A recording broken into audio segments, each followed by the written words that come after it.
Welcome back. Todd Stone joining us on the show, Kamloops South Thompson MLA and our transport minister. Great to have you back. It's always good to be here. Well, how long has it been?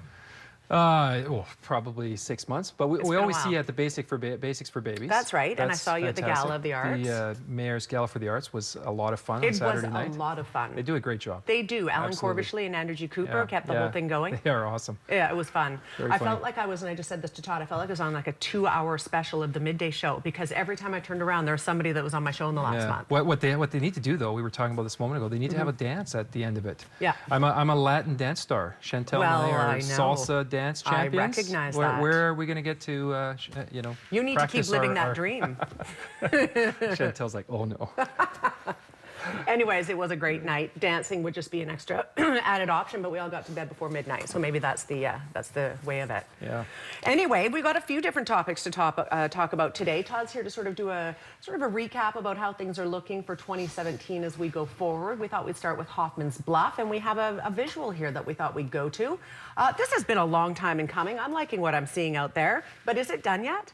Hoffman's Bluff is done insofar as there's 4 lanes of traffic moving through it. There's a very little bit of remaining work, just some wire mesh, for example, on the rock faces and a couple things like that doesn't impede the flow of traffic, and we can get done in the spring. But with this section now done, just about 16 kilometers of 4 laning is finished from Monty Creek all the way to Hoffman's Bluff, and about $135 million worth of work and huge safety improvement. Absolutely. Yeah. How's the community of Pritchard doing, I wonder? I was just in Pritchard about a week ago and talking to folks there, and generally speaking, people are happy with the highway improvements. I know there were some concerns with respect to the Pritchard store, and, right?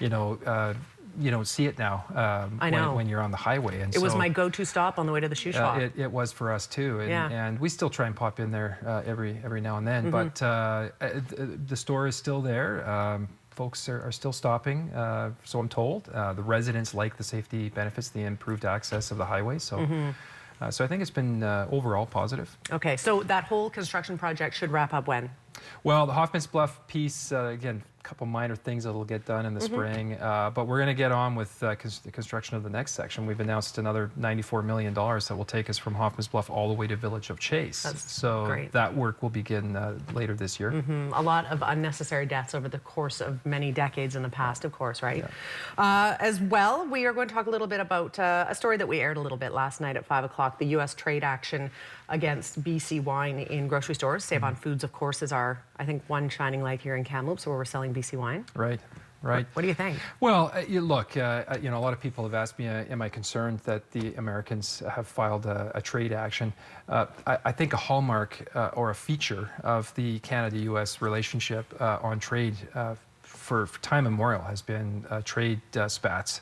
You look at wine, you look at softwood lumber, pork. We can go through a whole long list where, over the years, the United States will often try and use legal maneuvers to try and get a better deal for their industries. Well, fair enough. That's their prerogative.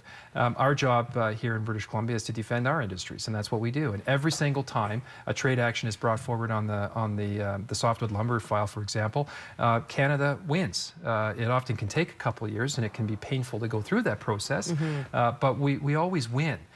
Because we aren't artificially subsidizing our industry in our forest industry in British Columbia. Likewise with wine, there is actually a specific section of the North American Free Trade Agreement which allows for a certain number, a very limited number of BC-only wine stores, and we're way below what that actual number is. There's only 14 stores as of today, including Save-On and Kamloops. So we're confident that we're fulfilling our trade obligations. I'm really proud of the wineries in Kamloops and the wine industry in British Columbia. And we're going to fight for those jobs. We're going to defend that industry. In the meantime, I hear from consumers in Kamloops every week who are thrilled to be able to stop at Save-On the way home, pick up whatever they're going to have for dinner, grab a bottle of BC wine. It's a huge convenience factor, and it's great exposure for our local wineries.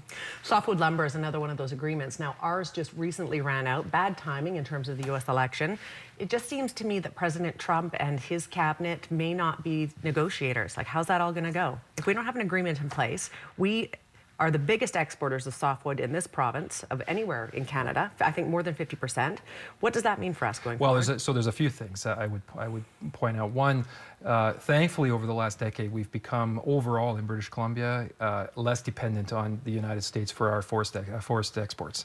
We've seen a very significant increase in our lumber exports going to Japan and China and other countries in Asia. So our reliance on the United States is not quite what it has been in previous situations where the softwood lumber agreement had expired. That being said, it's still of grave concern, and we have lots of communities around the province that rely on being able to export BC lumber into the United States.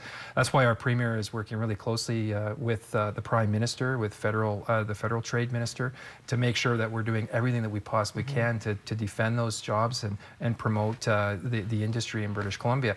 I think personally that Donald Trump and his advisors are going on a whole bunch of files. They're going to realize that the integration that we have between our two countries, the trade that flows across the border every single day in both directions. I think there's 35 states, for example, that say their #1 export destination of American goods is Canada. So there's tens of thousands of jobs at stake on both sides of the border. I think Trump and his administration, once they get to the bottom of this, will realize getting into a trade war, whether it's on softwood lumber or wine or auto parts, whatever it is just simply not going to be in their best interests. We have 1 minute. Can you stand it? We have to talk a little bit about what 2017 looks like for you. Now, come May, you're going to have a different colleague up the North Thompson. What are things looking like for you? So we're still sad that Terry has decided not to run, but we're very excited that Peter won the nomination as the BC Liberal candidate. Of course, we all start from scratch. There are good candidates that the other parties are putting forward. And how are you feeling about that? Well, you feel confident going in? I'm excited. Okay. I'm going to work really hard to earn the trust of folks in Kamloops, South Thompson. I think I've demonstrated strong leadership and proven results for the past 4 years, whether it's the highways or transit investment. If you look at the hospital expansion that's taking place, the phase 2 that we've said will happen under our government. You look at a whole wide range of different initiatives in Kamloops, TRU. There's lots of good stuff happening, lots of investment that we've brought to Kamloops. We want to continue that momentum going. Unemployment's low in Kamloops at the moment, and we want to keep it that way. So, but you got to earn every single vote and take nothing for granted. If there's one big project you want to focus on going forward, should all things remain equal after May, what would it be for you? Well, 3 quick things. Phase 2 of the hospital. Yeah. So that's the patient care tower. We're committed to doing it. So we're just finalizing the approvals to move forward with that. That is hugely important for healthcare in Kamloops. Secondly, there is an engineering program that I would love to see roll out at TRU. We're going to do everything we can to try and make that happen. And of course, there's additional transportation investments that we need to see in Kamloops, particularly continued 4-laning of the Trans-Canada Highway. I want to get that all the way through and beyond Chase in the years ahead. That's awesome. All right, those are 3 great objectives. We appreciate you being here today. You're going to have to come in after the May election and just see how everything goes and have a wrap then, if not before. Well, hopefully we can talk politics after the election, meaning I will have been successful. If not, we'll have to talk about salsa and dancing and other stuff. Well, it's a deal. You should come back either way. Thanks, Susan. Okay, Todd, thanks for being here. Information on the screen at toddstonemmla.ca if you'd like to get a hold of Todd. We're back after 2 minutes. Stay with us.